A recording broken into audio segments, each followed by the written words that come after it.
Hey, Game Plan friends. Hope you are having a great week. I am joining you today from the airport. We are leaving today for a month. I've packed up a small backpack of my work stuff and I am ready to rock my business from anywhere. I love that about this business, that I can pack it up and take it with me and really make it work for my family. So I hope you're rocking your business wherever you are this week, wherever you are celebrating from for the holidays.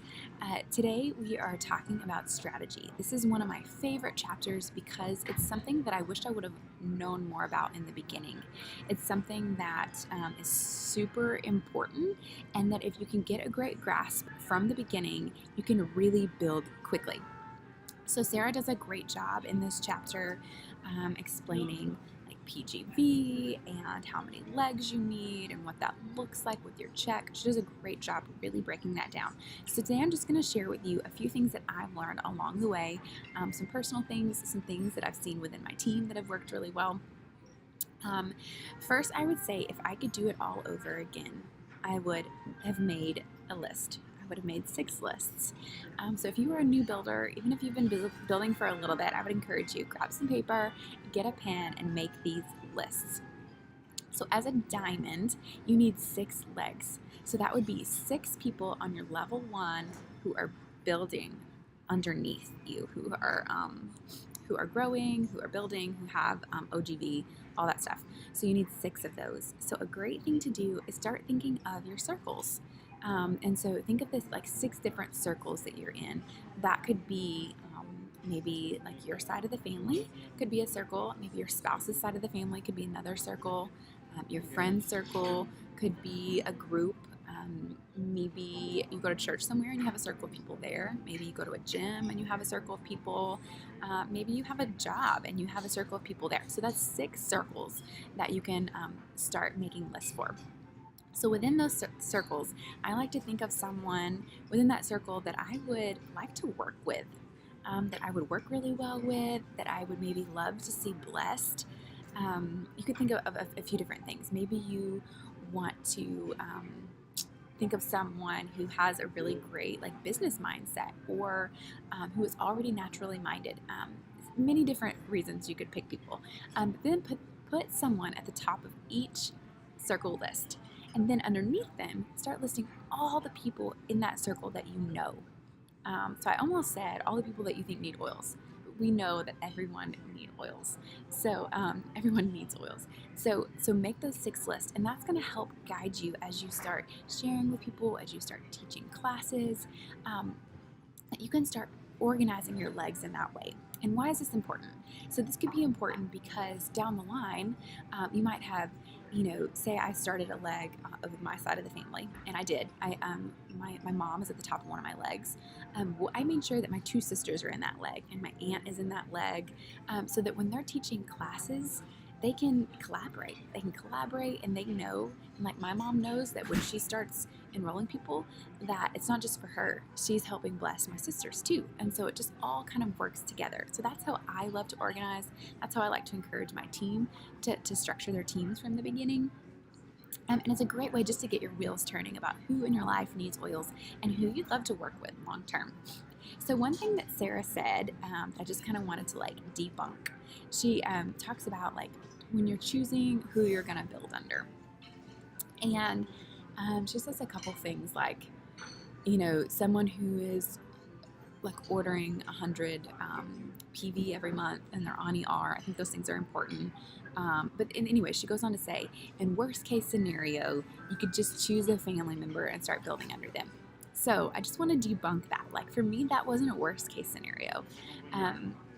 When I finally started thinking about strategy and building and those kind of things, I didn't have anyone in my team who just like popped and who naturally said, I want to do this business. But I had enrolled my mom and my mother-in-law, and I knew that I would love to see them blessed. My husband and I have both just came from really wonderful families who sacrificed a lot for us, just amazing people. And we were like, this would be amazing if we could see them blessed because of this too.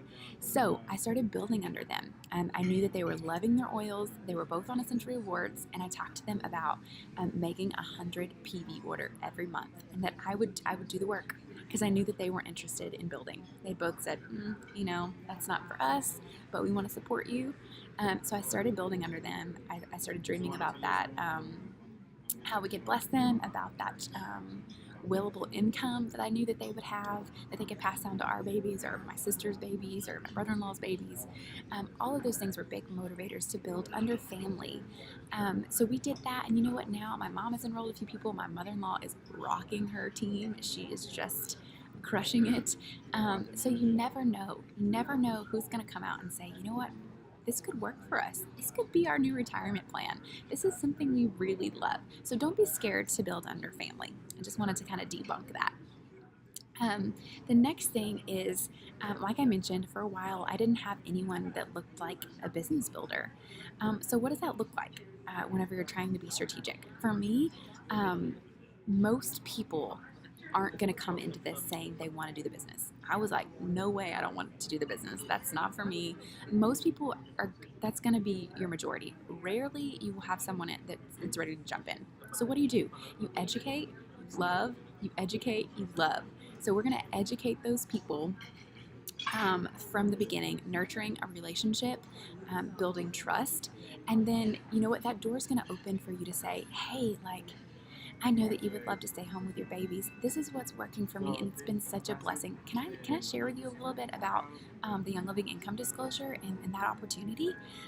Or, hey, I know that you don't love your job. I know that you hate going to work every morning. Let me share about the Young Living income opportunity with you. And that way, they're already loving their oils.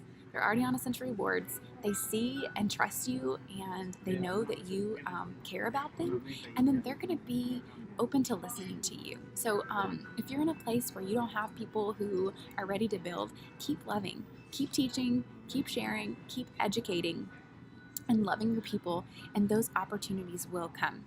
Now, sometimes you do have to be brave, and sometimes people don't come knocking at your door saying, I'm ready to do the business. Some of my business builders have come from me reaching out after building a relationship with them and saying, hey, this is what we're doing and we're loving it. I think you could be awesome. Hey, I know that you were loving your oils. If I sent you a game plan mini, would you read that? And then just I could call you in a few days and we could have a conversation. If you don't know what a game plan mini is, Sarah has made these awesome little mini books. Just is the beginning shares a little bit of her story. It talks about the income disclosure, and it shares the reasons why you would want to build a Young Living business. And I think they're $3 on Amazon, or you can buy them in bulk for $100 for $1 a piece. So they're pretty cheap, and you can get those into the hands of people that you know are loving their oils. That's a great resource for reaching out and making that connection and planting those seeds of business building. So the next thing I wanted to talk about is not being afraid to give away a little commission. So one myth is people think if I stack someone, or if I start building, or so say I've signed up my mom, and then I signed up my sister. Instead of keeping my sister as my level 1, I decided to put my sister under my mom, so she became my level 2. So some people think, oh, you're going to give this level 1 person all your sign-up bonuses. But no, Young Living still gives me the starter kit bonus. It gives me that 3 months of fast start bonus. And then on my sister's 4th month of ordering, my mom starts earning 8% commission for life. So now my sister looks like my mom's level 1, and she looks like a level 2 for me commission-wise. So I am giving up a little bit of commission there. But don't be afraid to do that. You can have 100 level 1s, but you will never rank up. And I'm telling you, that's not how you're going to earn your check. That's not how you're going to grow. It's not how you're going to earn your bonuses. Don't be afraid to give away a little piece of that commission. Another thing is, I saw this a lot in my mother-in-law's leg. She was really strategic and generous with this, of just seeing potential in people and wanting to encourage them. So she would reach out and say hey, I see that you're loving and using your oils well and all the things, like I would love to just stack a couple people under you and bless you with that. And you know what? Sometimes those people get a check and then they start catching the vision and they're encouraged by having a couple of people in their downline. So that's a good way to encourage people that you want to see start growing or who maybe have gotten discouraged, is to maybe stack a few of your personally enrolled under those people. And so don't be afraid to give away a little commission to help encourage and spur on your team. Um, and lastly, I want to share with you guys a little mistake that I made later on. So when we first did these boot camps, we were all so excited. And the first like 2 or 3 boot camps, everyone who was going into boot camp had already been like building for a little bit. Like they had been around the block, maybe they taught a class or two. They had already had a decent introduction to the business. And so we saw this huge success and these huge rises. And in the next few boot camps, all of those people had been like trained, and we had started like not really seeing like as much growth. And so I really got to thinking about what was the different factor. And I think it was this. I'm pretty sure it was this. Is we were like getting so excited that anytime we saw someone who like had maybe like enrolled a friend or like had the potential, we're like, hey, get a game plan book and jump in on game plan. And you know what? They were not ready for that. So when Sarah talks about like finding a potential business builder, taking them through the leader training in the back of this book, helping them teach their first class, and then getting them in boot camp, that's super wise because they're not ready for boot camp if they haven't taught their first class. So that would be my one suggestion and a mistake that I made a few months ago, is take a step back, walk them through that leader training one-on-one. It's in the back of your book.